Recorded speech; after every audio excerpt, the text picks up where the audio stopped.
Perfecto, entonces, en lo que hemos avanzado, nos hemos introducido a lo que es la programación, a cómo se estructura un código, pequeñas partes.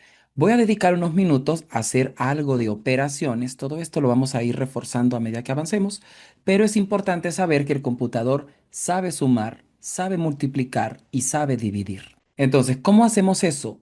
Además de que tiene una jerarquía de operadores asociada, no lo hace como primero se le ocurra, sino que sigue una regla muy estricta, que son las mismas reglas que nosotros utilizamos en matemáticas básicas, elementales, para hacer operaciones en general.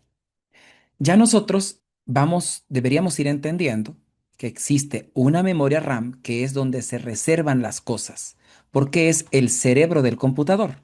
Por lo tanto, allí es donde nosotros vamos a guardar información elemental para procesarla y luego tener resultados que ofrecer para algo. Esta es nuestra RAM. Vamos a suponer que queremos reservar dos números enteros. Para ello, si son dos, A y B, digamos, entonces indico el tipo de dato int y puedo listarlos separados con una coma para poder crear las dos variables consecutivamente. Es lo mismo que haber hecho A y luego en otra línea haber creado B. ¿Ok? En este punto, ¿qué va a ocurrir? Cuando se ejecute la línea 6, se va a crear en RAM A. ¿Ok? Recuerden que esto también tiene una dirección asociada, que no estamos jugando con ella por el momento, pero existe. Y B se crea en otro lado, diferente, no tiene por qué ser consecutivo. Y aquí supongamos que se crea otra dirección. A y B son dos enteros, así que yo a y B le puedo asignar enteros literalmente, no puedo asignarle otras cosas. Pero esta creación yo la puedo hacer, como son del mismo tipo, puedo hacerla en la misma línea y pongo A, B. No puedo poner punto y coma, porque el punto y coma significa que la instrucción ha finalizado. Y en este caso yo le estoy indicando que los identificadores A y B van a ser del tipo entero. Luego, yo a puedo asignarle, por ejemplo, un 6 y a B puedo asignarle, por ejemplo, un 3. Yo puedo hacer allí varias cosas. Puedo crearme incluso un tercer elemento para guardar el resultado. Y lo puedo llamar resultado. No tienen por qué llamarse exactamente de forma parecida a todas las variables que tenga. Y en esta parte yo puedo poner, por ejemplo, resultado. Al resultado le voy a asignar alguna operación entre A y B y algunos otros números. Puedo aquí hacer cualquier operación combinada que se me ocurra. Por ejemplo, yo puedo poner 7 más 8 menos A por, y abro un paréntesis, 5 menos B. Supongamos que es esto y cierro punto y coma. Para el computador, el por no es como en matemáticas que es un punto o lo omitimos. Tengo que especificarle un asterisco para que ella entienda que este asterisco es la multiplicación. Esto también ayuda a reforzar que dentro de un identificador usted no puede tener el símbolo por, el símbolo asterisco, porque el computador va a pensar que usted está multiplicando. Y no es así. Vuelvo acá. Puedo hacer divisiones, incluso puedo acá agarrar y hacer esta división. Cambio este más por una división y así las tengo todas en la misma zona. Aquí lo importante no es que usted entienda toda esta expresión, ¿ok? Lo importante es que podamos resolver esa expresión. ¿Cómo lo haría el computador?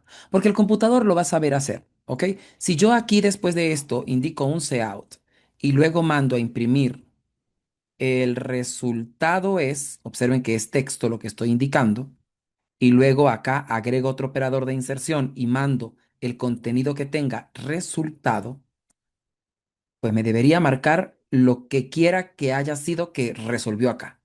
Entonces, compilo y ejecuto y me va a dar un resultado. Me dice -12. El resultado es -12. Ahora, ¿cómo hizo el computador para darse cuenta que es -12?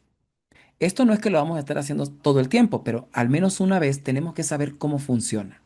Y tiene una jerarquía de operadores. Tiene una jerarquía de operadores. ¿Cómo funciona esta jerarquía de operadores? En el nivel más alto, en el uno, tiene los paréntesis. Resuelve primero lo que esté entre paréntesis, sí o sí. No hay forma de evitarlo. Nivel 2. Después va a resolver lo que se esté multiplicando o dividiendo de izquierda a derecha. Siempre de izquierda a derecha. No es más importante la multiplicación que la división. Tienen el mismo nivel de importancia. Solo va a resolver primero el que esté más a la izquierda. Y en el último nivel tiene las sumas y las restas. Eso es lo último que va a hacer. Igual de derecha a izquierda, el que parezca más a la derecha. No es más importante la suma que la resta. Son igual de importantes. Entonces, en este punto que está acá, podemos observar que tenemos ciertos valores. Lo primero que se va a ejecutar entonces sería lo que está dentro de los paréntesis. ¿Estamos de acuerdo? Porque esa es la jerarquía de operadores. Y va a evaluar para resolver 5 menos b. Pero ¿cuánto es 5 menos b? La b contiene un 3. ¿Estamos de acuerdo? Así que lo que va a resolver es un 5 menos 3. Y 5 menos 3 es 2, que es lo que iría dentro de los paréntesis. Resolvió los paréntesis y el resto queda escrito tal cual. 7 dividido 8 menos a por 2, porque fue el resultado que se obtuvo. En esta parte, entonces va a elegir hacer qué. No hay paréntesis, sino que me voy al nivel 2. ¿Hay multiplicaciones o divisiones? Sí, está esta multiplicación y está esta división. Tienen el mismo nivel jerárquico.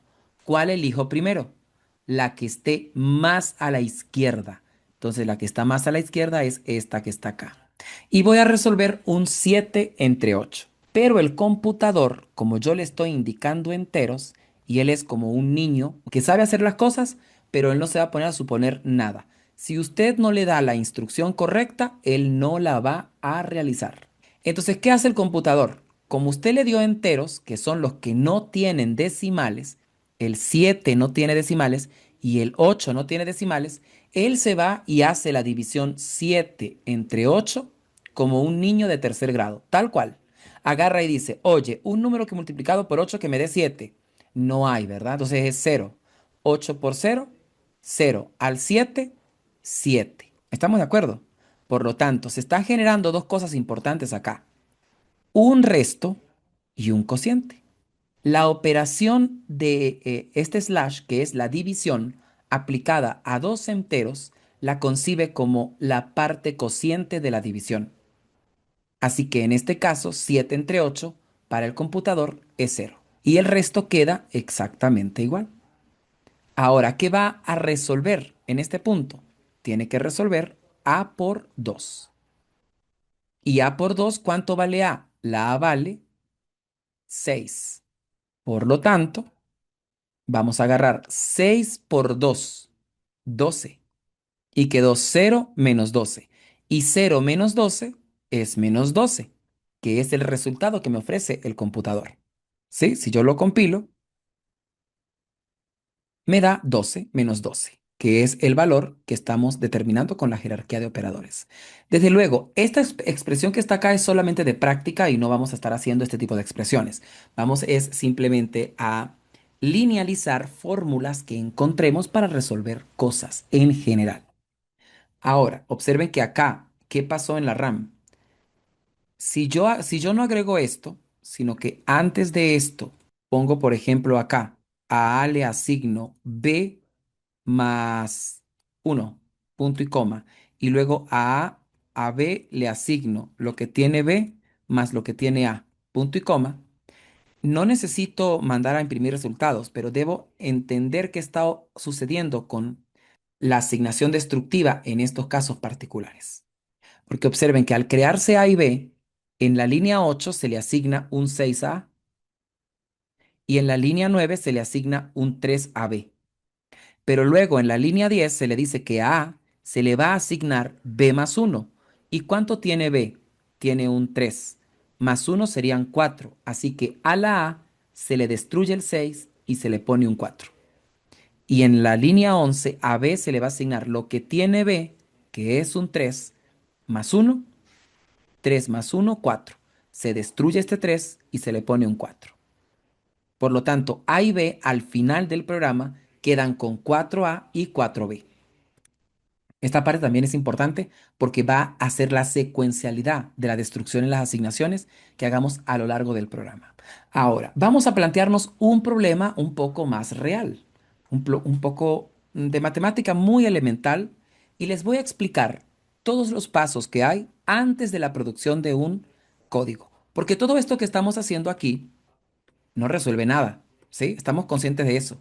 No resuelve absolutamente nada. Solo estamos haciendo cosas técnicas de programación y entendiendo de qué va el asunto con la codificación, con partes de la función main, que el return zero, que el using space y el include. Pero esto que está aquí es el código, ¿cierto? Es la producción del código fuente y lo llamamos exactamente de esta forma: código fuente.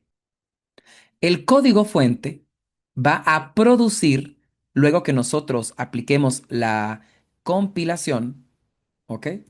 Un código objeto.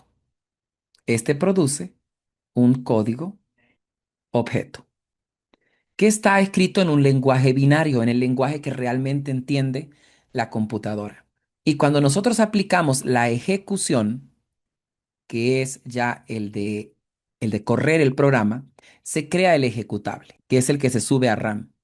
¿Ok? Que es el exe, en este caso para Windows, el ejecutable. Y en este proceso de acá se hace la carga de librerías, se cargan las librerías, que es como el IOStream. ¿Ok? Ahora, después de que ya está aquí, esta es la aplicación. Ya aquí tenemos nuestra app, pero el cuento no termina allí. Todavía continúa porque después de esto siguen otros pasos muy importantes. Esto que está aquí, toda esta fase, se genera con un botón, no es más nada. Pero a partir de acá, en todo en la compilación y todo eso, hay fases de depuración, documentación y validación, que es para nosotros poder dar a entender que el programa sirve. Pero ahora la cuestión es cómo llegamos al código fuente. ¿Cómo llegamos acá? Porque no es lo normal, y no quiero que se metan en la cabeza que lo normal es como pasan en las películas, que la gente se sienta en el computador, codifica y obtiene todo. Abre cajas fuertes, se mete por todos lados, hace de todo. Eso no es así. El código fuente se produce a través del pensamiento de algoritmos que resuelvan problemas. La fase de diseño de algoritmo es sumamente importante. ¿Cómo vamos a hacer esto? Aquí tenemos el código. Voy a resumir esta partecita que les estoy explicando acá, que bueno, después del código fuente, usted puede generar la aplicación que es para parte de manipulación, ya de la ejecución final. Y esto de acá tiene algunas cosas importantes, voy a anotarlas, que hay que hacer con toda esta zona, el código y la aplicación. Hay que hacer validación, que es probar con algún caso que sirva, depuración y documentación. Ahora, antes del código existen otras fases importantes y todo empieza porque aparece un problema. Y este problema lleva a una fase que es de análisis, donde nosotros estudiamos cómo resolver el problema, no lo estamos codificando, solo cómo resuelvo yo el problema. Después de la fase de análisis, viene la invención de un algoritmo general,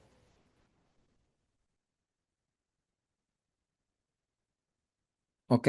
Luego de este algoritmo general, se produce un algoritmo específico, que ya es más parecido al código fuente. Y después viene la traducción a código fuente, que esta fase de acá es una transcripción o simple traducción. ¿A qué voy con todo esto? Si nosotros observamos, esta parte tiene un 2 3 4 5. Para llegar al código fuente tiene 5 cajitas. Hay que pensar muy incisivamente en que observe que toda esta parte representa casi más del 70-80% de lo que hay que hacer para poder producir un código. Entonces, sentarse a producir el código directamente nunca es el camino bueno, ¿ok? A menos que usted todas estas fases las esté haciendo en el cerebro y ya las tenga hechas. Entonces, vamos a hacer un pequeño ejercicio, pequeño, corto, sencillito, para poder repasar y entender todas estas fases. ¿Cómo es que eso va teniendo sentido en lo que nosotros vamos a hacer? Un problema básico de primaria incluso. Que el asunto no sea la lógica de ese problema particular. Que el asunto sea cómo vamos a determinar las fases de producción. Voy a escribir acá en un comentario. Cuando yo quiero hacer un comentario largo, yo puedo utilizar un slash asterisco asterisco slash. Y todo lo que va dentro de estos dos es un comentario. No lo va a tomar en cuenta el compilador para nada. Entonces voy a idearme un problema. El problema sería, diseñe un programa que permita calcular el área de un triángulo, eh, donde el usuario final otorgará los valores de la base y la altura. En este sentido, debe usarse la fórmula correspondiente. Bien, entonces, tenemos este planteamiento. Diseñe un programa que permita calcular el área de un triángulo donde el usuario final otorgará los valores de la base y la altura. En este sentido debe usarse la fórmula correspondiente. Fase uno. Esta era la primera parte, tener el problema que resolver, porque no tiene ningún sentido hacer programación si no hay algo que resolver. El problema de resolver es este. ¿Cómo resuelvo este problema? Seguramente muchos de ustedes ya saben cómo se resuelve, pero voy a suponer que no sabemos cómo se resuelve. Entonces, la primera fase que viene es que yo debo enterarme cómo se resuelve el problema. Si no, no puedo darle solución. Podemos hacer exploración. Puedo irme a Google y preguntar por acá área de un triángulo. Tabla ASCII, voy a preguntar área de un triángulo. Fórmula, porque supongamos que no me la sé. Y supongamos, bueno, aquí me dan una fórmula, pero yo no quiero ver esto, me vengo a imágenes. Y aquí yo empiezo a escudriñar poco a poco cómo es eso. Entonces aquí me dicen, oye, que el área va a ser igual a la base por la altura entre 2. Ok. Después que usted pasa por la fase de investigar qué es B, qué es H, qué es A, ve algunos ejemplos incluso de cómo se calcula, ve un video para saber, ok, ya yo sé cómo se calcula el área de un triángulo. Porque aquí hay más problemas y la fórmula sigue a repetirse, ¿no? Bueno, aquí hay otro tipo de fórmula, pero sigue siendo la misma, miren. Aquí que la altura y el área para un triángulo equilátero es otra, o sea, es otra forma. Supongamos que después de un proceso de búsqueda en el que usted tiene que aprender cómo se resuelve el problema, es obligatorio. Visita algún blog, hace lo que tenga que hacer para enterarse cómo es el asunto. Bueno, aquí explican todo.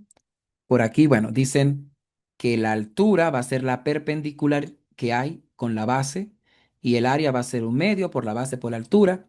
Cada quien tiene su forma de explicarlo, pero al final todo el mundo va a llegar a lo mismo. Después que usted hace esto, yo lo voy a resumir acá, por supuesto, para no perder tanto tiempo allá. Y esa es una fase muy importante que es la fase del análisis. Si usted hace mal esta fase, el código no va a servir muy posiblemente. Porque si usted se equivoca en la lógica que debe desarrollar para poder dar una aplicación, ¿cómo esa aplicación va a funcionar si su creador no sabe cómo resolver el problema? Para usted poder programar, tiene que poder resolver el problema sin programar para poder hacerlo. Voy acá, análisis. ¿Qué vamos a hacer con el análisis? Nosotros sabemos que dada una base y una altura, si nosotros tenemos un triángulo, vamos a suponer que este es el triángulo, vamos a suponer que esta de acá es la base, toda esta, la base.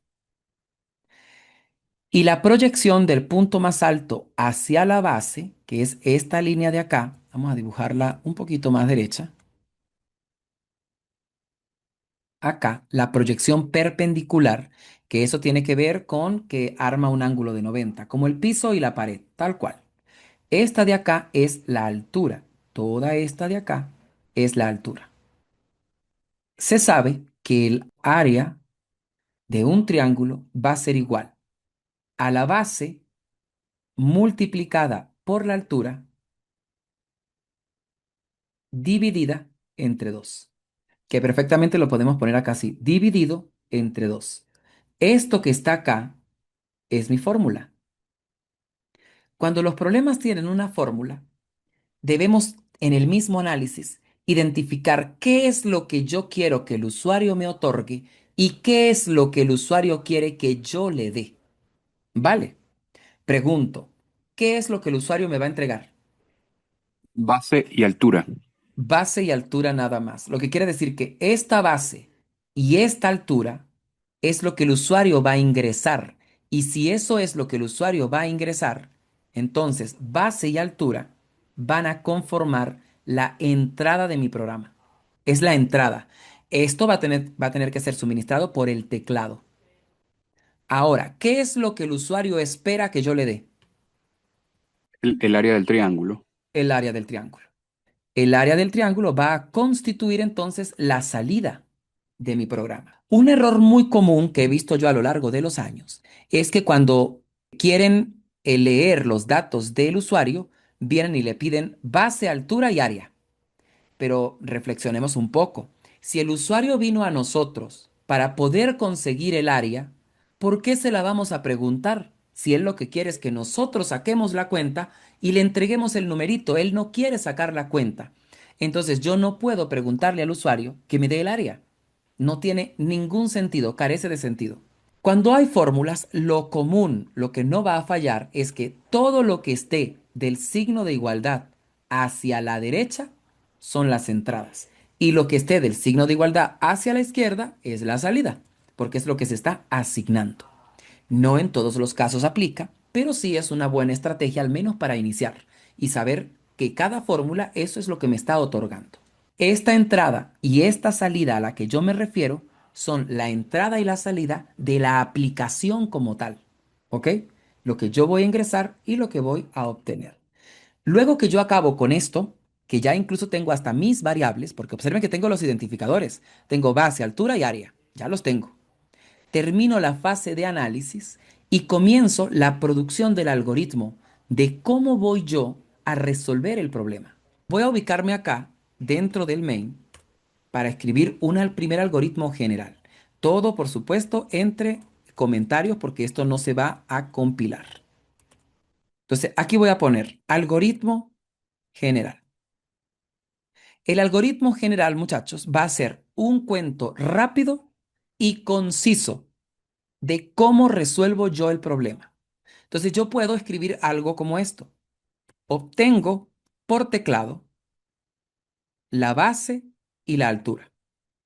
Luego, a área le asigno la multiplicación de la base por la altura dividida entre 2. Finalmente, imprimo el área. Cada uno de nosotros va a producir un algoritmo general totalmente diferente, ¿ok? Porque esta es la huella de nuestro cerebro.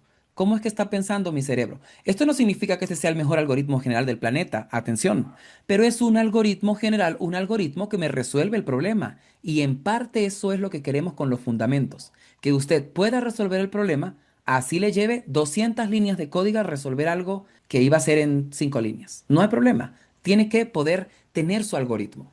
Yo voy a mejorarlo un poco, porque yo sí siento que está muy largo todavía. Por ejemplo, obtengo base y altura. Base y altura. Luego, a área le asigno, incluso puedo aquí reconvertir, ¿no? Que este es un ejercicio de cuarto grado de primaria, que es cuando usted lo mandan a escribir en español, en letras, en frases, una fórmula, ¿ok? O viceversa. Es un problema de cuarto o quinto grado. Entonces, por ejemplo, aquí yo puedo decir, ok, a área le asigno la división. Voy a borrar esto porque lo voy a cambiar. La división de la multiplicación entre la base y la altura y 2. Finalmente, imprimo el área. Esta es una forma en la que yo estoy indicando precisamente los paréntesis. Luego, a área le asigno la división de la multiplicación entre la base y la altura y 2. Acá puedo omitir esta coma y se va a comprender perfectamente. Pero quizá empieza la cosa a ser un poco más, no turbia, sino es otra forma de verlo. Incluso pudiera yo poner esto acá. Luego, a área le asigno, que es un igual, ¿cierto? Y pongo, le asigno y puedo atreverme a poner incluso la formulita, porque es un algoritmo. A la final es eso. Base por altura entre 2. ¿Son necesarios los paréntesis? No, porque yo sé que la jerarquía de operadores va a ser primero la multiplicación. Y finalmente imprimo área. Observen que yo he ido reduciendo el algoritmo. Y a medida que yo lo reduzco, empiezo a producir lo que se denomina un algoritmo específico. Por ejemplo, ya acá yo puedo venir y decir, obtengo la base y la altura. Yo puedo decir, oye, voy a leer del teclado base y altura. Luego a área le asigno base por altura entre 2 y finalmente mando a imprimir área.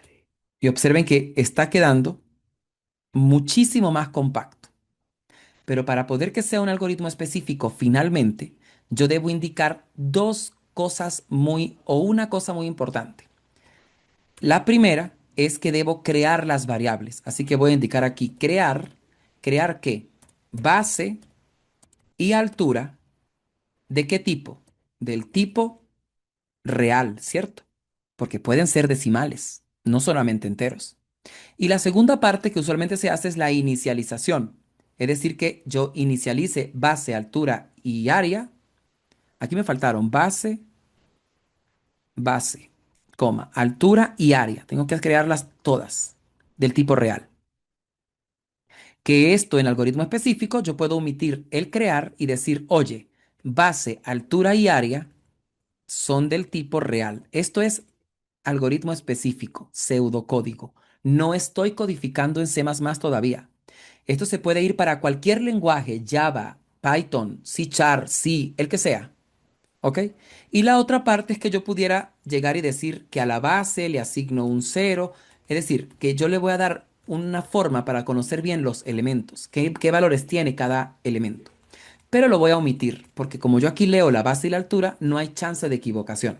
Pregunto, ¿se entiende este algoritmo específico? Resuelve mi problema tajantemente, ¿verdad? Sí. ¿Sí? Ok, Eh, vale. Es importante que reflexionen sobre cómo se fue transformando de general a específico, porque eso lo hace su cerebro con el subconsciente. Lo hace de forma automática en muchas oportunidades. Entonces, el ejercicio acá es que usted se detenga a pensar cómo está pensando su cerebro, qué información le está ocultando para resolver un problema. Porque la persona que se va directamente a la codificación le está dejando todo al subconsciente del cerebro. Y entonces cuando venga un problema mucho más complicado, no entrenó para resolverlo. Entonces ahí va a colapsar. Va a ser muy, eso casi es seguro. Ok, voy a empezar con la traducción porque el algoritmo específico sí ya lo voy a traducir directamente a mi código, que es la traducción que les estoy diciendo. Pero así todavía no está traducido. Por ejemplo, si yo quiero crear base, altura y área del tipo real, eso no se especifica así. Yo primero voy a indicar el tipo, que sería float, luego indico base, coma, altura, coma, área. No puedo escribir y termino en punto y coma. De esta manera yo traduje mi algoritmo específico, la primera línea por lo menos, a código C++. Luego voy con leer. Leer no lo hemos hecho, así que este queda pendiente ahorita, lo voy a comentar. Y aquí viene Aria. Aria ya está prácticamente traducida. Lo único que le falta es ponerle acá un punto y coma. E imprimir sí lo sabemos hacer. Imprimir es un cout porque él es el que se encarga de mandar a imprimir en la consola. Pongo un operador de inserción y puedo agregar un texto, ¿no? Que diga, por ejemplo, aria igual a, y aquí operador de inserción, aria, que es quien va a contener el resultado. ¿Estamos de acuerdo? Termino con punto y coma. La cuestión es el leer. Leer va a ser muy sencillo. Lo primero que yo necesito es mandarle al usuario un mensajito que le diga, por favor, introduzca la base y el área del triángulo. Entonces yo voy a indicar aquí un cout, operador de inserción, y mando el mensaje en comillas dobles. Por favor, introduzca la base y la altura. Creo que con esto pueda entender el usuario correctamente qué es lo que hay que hacer. ¿Ok? Punto y coma. Y ahora viene la lectura. Al principio yo les comenté a ustedes que teníamos dos objetos muy importantes dentro del STD, que era el cout y el sein. Y les dije que el cout se encargaba de la consola, básicamente, que es lo que ya hemos visto, y el sein, que no lo hemos utilizado, se encarga del teclado. Entonces, una vez que yo ya le indiqué al usuario por mensaje que introduzca la base y la altura, se supone que el usuario va a introducir 7.3, 8.4. Tiene que introducir algo, porque le estoy pidiendo que lo haga. Entonces, vamos a suponer que el usuario es capaz de hacerlo. Yo con el objeto sein le voy a indicar, mira sein, ve y recoge del teclado lo que, bueno, del buffer de entrada, que va a ser lo que presiona en el teclado, lo que el usuario marque. Entonces, como son dos cosas, yo voy a utilizar, en vez de un operador de inserción, va a ser un operador de extracción, que es el contrario al del cout, ¿ok? Porque el del cout es de inserción, yo le envío, mientras que el de sein es extracción, yo recojo, ¿ok? Entonces, voy a recoger los dos valores que me va a mandar el usuario. El primero va a ser la base, porque así fue como yo lo pedí, que me mande la base. Entonces yo aquí leo la base, punto y coma. Termino la instrucción. Y luego le vuelvo a decir, mira, Sein, van a poner otro valor. Por favor, recógelo y me lo guardas aquí, en altura. ¿Qué hace el Sein? Que si el usuario, aquí está la RAM, vamos a suponer que esta es nuestra RAM, y que por aquí está la base, y por aquí está la altura. Si el usuario en la consola, en la pantallita negra, marca un 7, entonces ese primer número, el sein se lo va a asignar a la base. Es decir, que ahora la base va a tener un 7. Él lo hace internamente, no lo tenemos que hacer nosotros. Ya en esta línea, la base tiene un 7. Y si de segundo el usuario marca un 8, se lo va a poner a la altura porque es el segundo que yo estoy leyendo. Esto no necesariamente puedo leerlo en dos líneas, puedo leerlo en una sola línea. Leo primero la base y luego le digo, mira, y el siguiente lo pones en la altura. Y cierro con punto y coma. De esta manera, miren lo que va a ocurrir en la consola. Voy a compilar y ejecutar. Entonces, bueno, acá me sale. Miren, por favor introduzca la base y la altura. Y se quedó ahí el cursor esperando, mirándome para que yo introduzca los valores, lea la información y dé el valor. El sein está esperando. Yo marco 8.8. Puedo dar un enter perfectamente. Y si doy un enter, el cursor sigue esperando, porque lo que leyó primero fue la base, pero te está esperando la altura y hasta que usted no introduzca la altura, no avanza. Entonces vengo acá y escribo, bueno, la altura es 7.5 y doy un enter. Ya en ese momento él recoge la altura y bota el área. Dice 33. Vamos a ir revisando todas estas cosas. Entonces acá voy a tener, obviamente en la siguiente línea, pues a área se le asignó base por altura entre 2 y pues lo que dio, que fue eso, lo que está allí.